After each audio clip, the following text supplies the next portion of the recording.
Good morning mga ka-Mugshots and welcome to another episode of Mugshots for Atty. Maggie. So dahil nga po, nasa law office ako ngayon, so alam nyo na, our episode for today is on magtanong for Mugshots with Atty. Maggie. Pero bago po natin i-discuss kung ano nga ba ang legal issue na tatalakayin natin ngayon at ang legal question na sasagutin natin sa magtanong, gusto ko muna of course i-commend ang aking dalawang paralegals na si Jem at si Jeff dahil sa pag-aayos nila ng aking law. Ang aking actually sa room sa law office.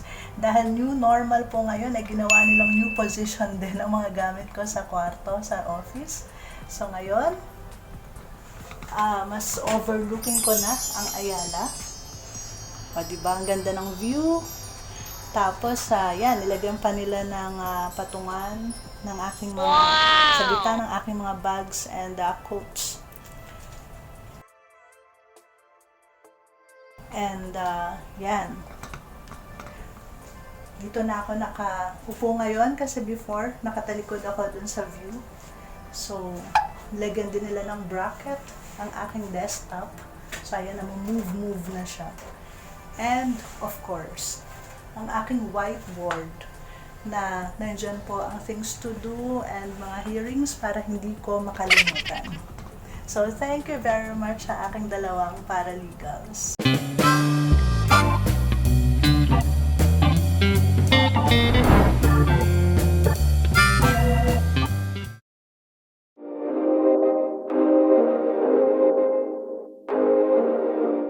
So for our episode of Magtanong for today, this is related to the July 10 denial of the franchise of ABS CBN. So noong July 10 nga po, the members of the legislative franchise of the House of Representatives voted against the renewal of the franchise of ABS CBN. So 70 members voted against the renewal of the franchise while 11 po ang bumoto in favor of the renewal of the franchise of ABS CBN at dalawa naman po ang nag-abstain. So, ang daming mga ka-Mugshots natin na nagtanong kung ano nga ba ang remedies ng ABS CBN after natong denial ng kanilang prangkisa. At lumabas po ang maraming mga proponents ng iba't ibang remedies. Number 1 na nga po dito ay ang pag-file daw po ng appeal sa House of Representatives or sa Congress of the Philippines, sa lower house, para dun sa denial ng franchise. Second ay ang pag-file daw po ng petition for certiorari alleging grave abuse of discretion amounting to lack or excess of jurisdiction sa Supreme Court. At ang pangatlo nga po na marami pong nagpupush, even some of the lawyers are pushing for people's initiative to be able to enact a law that would grant franchise to ABS CBN. So ito po ang i-discuss natin ngayon kung ito bang mga remedies dito ay available sa ABS CBN.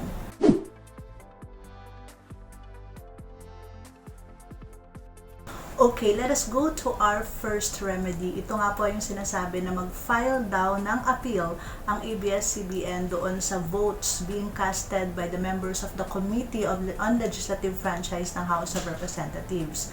However, ang 17th Congress po, hindi po available yung ganong remedy. What the 17th Congress House Rule states is that any member of the committee can file a motion for reconsideration for the votes being cast by his or her.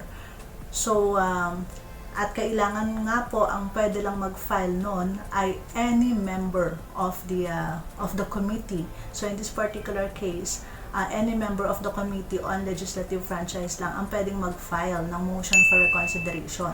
At ipa-file lang po ito on the day of the meeting wherein they casted their votes or a day after they casted their votes. And yun nga lang, so noong July 10, nag-cast ng votes ang members of the legislative franchise ng House of Representatives at on that meeting naman walang nag-file ng motion for reconsideration. Then came July 11, wala ring nag-file ng motion for reconsideration. Thus, the votes being casted on the non-renewal of the franchise of ABS CBN became final.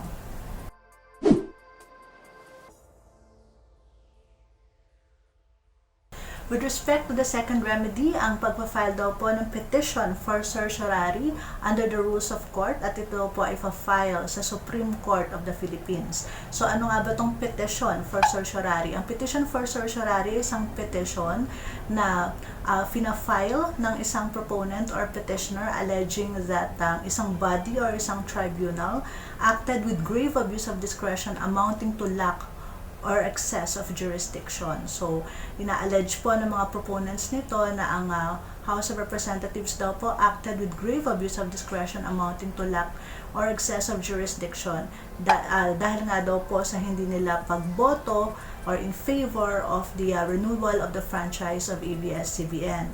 However, I don't think this remedy will also be available kasi nga ang pag-grant or pagpasa ng isang batas granting the franchise of ABS CBN is a discretion or wisdom exclusively and purely vested with the House of Representatives. So this kind of question is not a justiciable question, which we call in law, kundi isang political question. And when we say political question, this discretion cannot be questioned in the courts of law.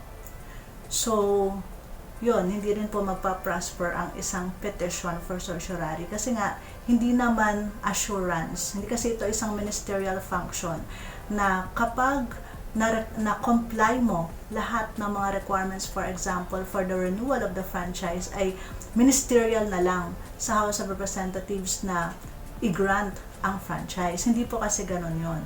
This is not ministerial but a discretionary function. So, ibig sabihin, even if a proponent or a petitioner or an applicant for franchise of broadcasting radio and television stations, kahit ma-comply nila lahat ng mga requirements under the law, it is not an assurance that they can get a franchise or there is a law that will be passed for the renewal of their franchise or to get another franchise. Dahil nga po, kung hindi nila makuha ang required number of votes sa House of Representatives, just like what happened in ABS CBN, ay maibabasura po ang batas at hindi sila magbibigyan ng panibagong prangkisa.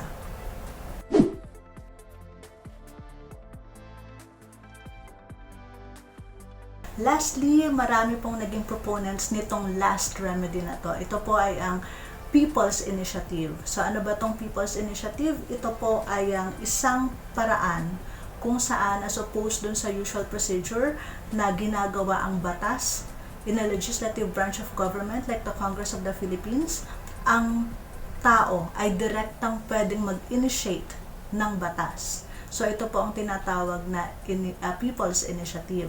So under Article 6, Section 32 of the 1987 Constitution, it requires that Congress of the Philippines should have a system of initiative and referendum. Kaya nga po nagawa ang batas na Republic Act 6735 or the Initiative and Referendum Act.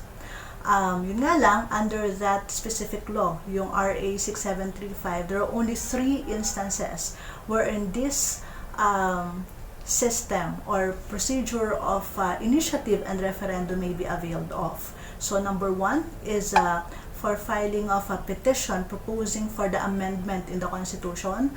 So number 2 is a petition proposing for the enactment of a national law. And number 3 is a petition proposing for the enactment of local ordinance or resolution. So, paano ba ginagawa itong initiative and referendum? So, kapag merong proposed bill na gusto ang mga tao, pwede nilang gawin ang isang draft ng proposed law at pirmahan ito ng 10% ng all the voters in a country and at least 3% of all the voters in a legislative district o sa lahat ng legislative district. After nun, the COMELEC will verify the signatures in the draft bill or draft law and titingnan nila kung genuine ba ang mga signatures na to. they find out that the signatures are all genuine, then the COMELEC or the Commission on Elections will schedule for a referendum kung saan pagbobotohan ng mga tao whether or not to approve or to disapprove or deny that specific bill or draft law. In the case of ABS CBN, sinasabi na, yun nga, para matanggal sa Kongreso yung pagpasa ng batas, ibigay na lang daw sa mga tao. Hayaan ng mga tao na gumawa ng batas through 6735 or Initiative and Referendum Act. However, I think this is violative of batas na prevailing on the operation and maintenance of radio and broadcasting stations and corporations. Kasi nakalagay doon under Section 1 na ang prangkisa ng isang radio and television broadcasting station should come from the Congress of the Philippines. Secondly, nakalagay din sa 6735 na available lang ang initiative and referendum sa tatlong instances. Yun nga, sa pag-amend ng Constitution, sa pag-enact ng national law, at sa pag-enact ng local legislation or ordinance or resolution. So the question will be whether or not we are going to consider yung bill granting the franchise for ABS-CBN as a national law. Most of the proponents or in disagreement of this specific remedy was saying that we should not consider it as a national law but a private bill. And kapag private bill, Section 24, Article 6 of the Constitution states that private bill should exclusively originate from the House of Representatives. So, hindi rin po magiging available ang People's Initiative or Initiative and Referendum under Republic Act 6735. And of course, there are also a lot of things to consider dahil nga kailangan ng malaking budget din to conduct a referendum.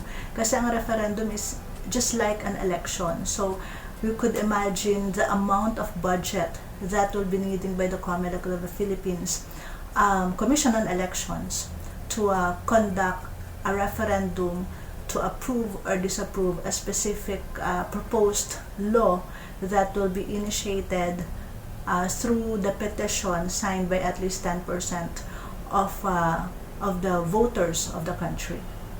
Don't forget to subscribe to our YouTube channel, Mugshots with Atty. Maggie.